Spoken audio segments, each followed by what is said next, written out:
יצחק כי באופן כללי אתם בכיוון לרחבת הכותל.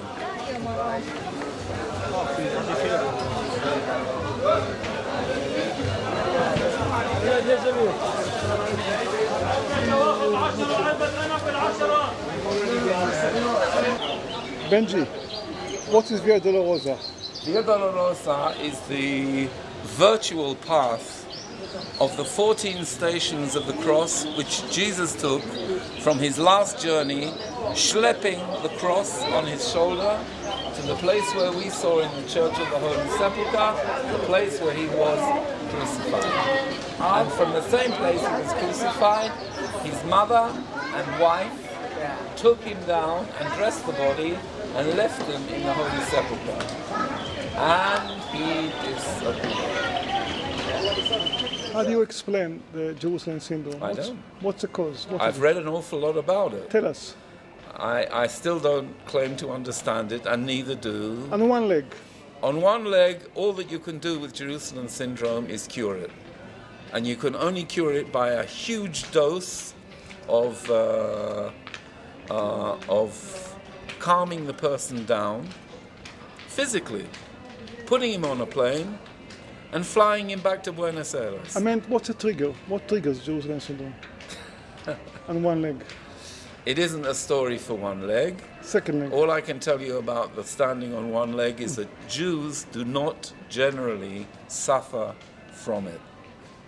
I'll give you an example of one who did. Mm-hmm.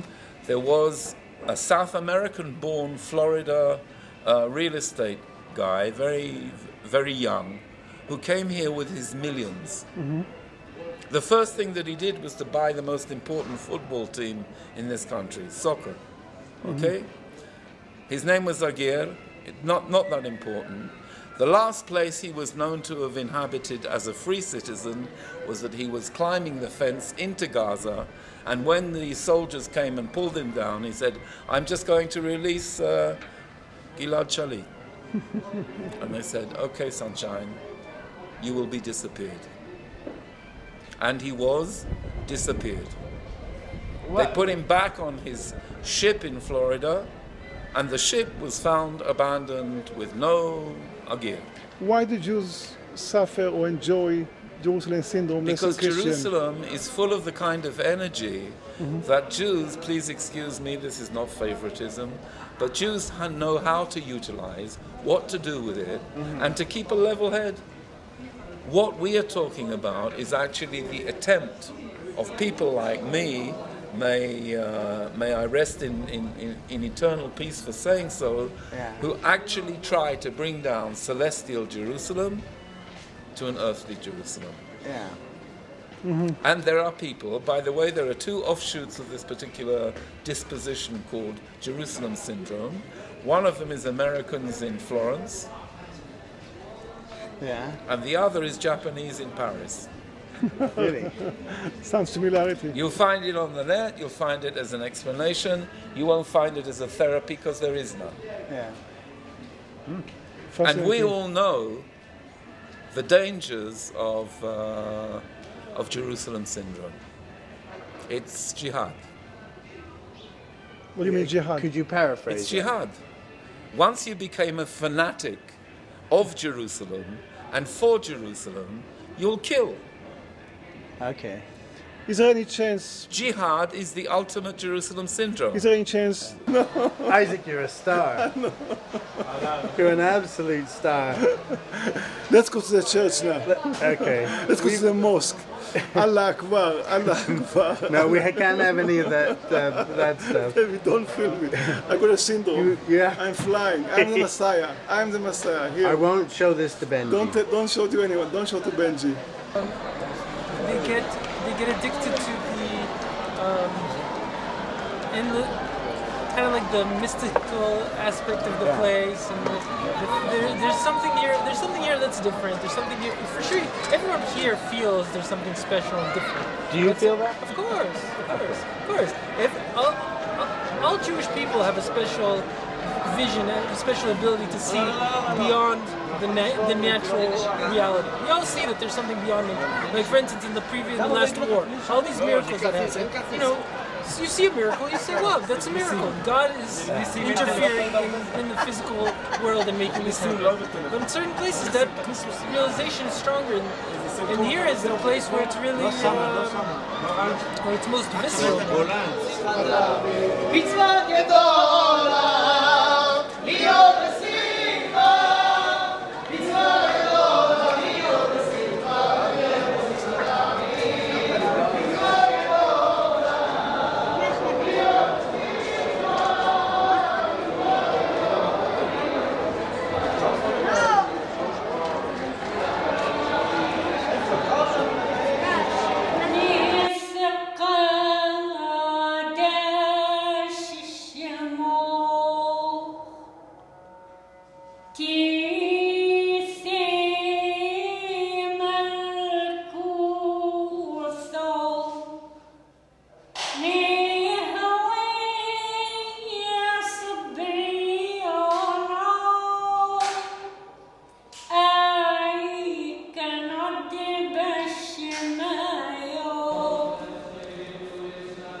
As you get closer and closer to the center of the world is the rock in the Dome of the Rock. People talk about the Templars and the Crusaders and all of this stuff. That all begins here. All the madness, all the battles, all the Islam actually doesn't begin here, but the Muslims claim ownership of this anyway, because in the Quran they wrote that Muhammad went to heaven here in Jerusalem. I don't believe it, but I don't believe in any of this stuff. But I'm telling you now, all the madness begins here. So maybe Jerusalem syndrome has taken on hold of the whole world for the last 2,000 years. It has its benefits in Jewish ethics, in Christian ethics, and it has its madness in slitting throats and ISIS. So, because Messiah is a redemptive character in Judaism, and so the name and then attached to the Messiah is also full of redemption, because it actually means salvation. Yeshua means salvation, Yeah. and the concept of Messiah actually means the anointed one. Right. And he's a redeemer figure, so he's going to come, he's going to make everything better. He's going to make the politics better, the land itself will get better, everything. He's not a god, he's a human. In Judaism, you actually have multiple streams. They won't admit it, but it's very true. Okay. Like when you read Dead Sea Scrolls, okay, which is a Jewish sect. That you asked me about? Yeah. Qumran. Okay, they have a fantastic scroll called the Melchizedek Scroll, 11Q13. You'll find it on the internet. Read it, and it talks about who the Messiah is. They give him a name, which is Melchizedek, and then at the end of the scroll it says Melchizedek is Mashiach, and Melchizedek. Cool. Hang on.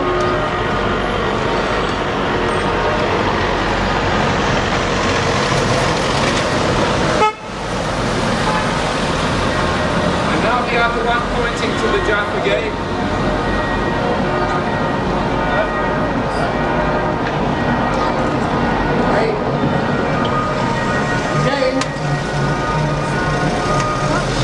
David, I don't think it's necessary for someone to read what's written here, but believe me, this is where our friend walked after dismounting of the Jaffa Gate, came here and addressed the troops and received the keys to the kingdom, the keys to the city from the Mufti. This was Allenby. Listen, we are being looked after.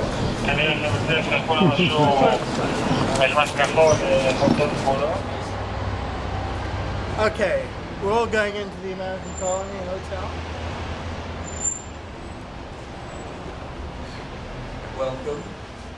Pleasure to be here. This place has two specialities. One is making peace, and the other being the place where nobody yet knows, but the Palestinian-Israeli peace accord will be signed in one of the rooms upstairs where I take you. Okay. Cool. Everlasting Our peace. friends, the Balyan, the Armenian, Oh, of course. are responsible for the entrance.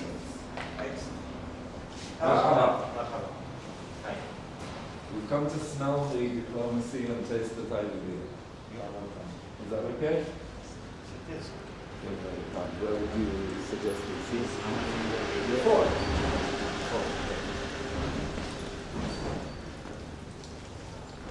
מקום יותר טוב. אז אני אומר, זה המקום הכי טוב. The world leading יש function. שם פירורים על השולחן, זה לא יכול להיות מקום כזה. Okay. This is a world leading function. Being prepared.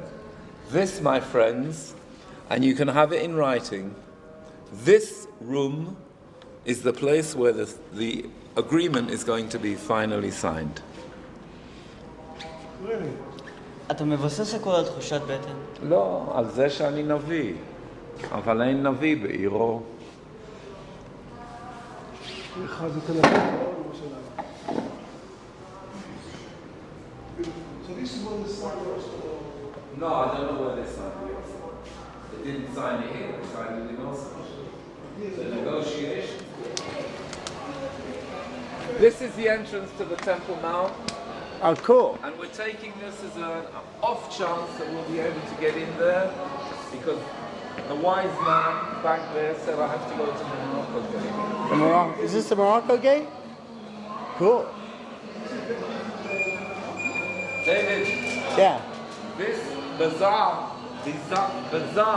construction Yeah. is actually called in Arabic as it is in Hebrew, Shuk. You know the Carmel market is called Shuk HaCarmel, and this place is called the Souk. The souk. No, The souk. Souk. Souk. Souk. Souk.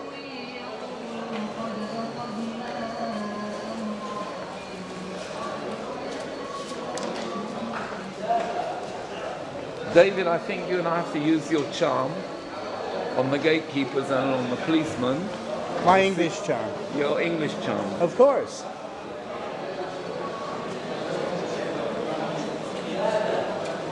Wow.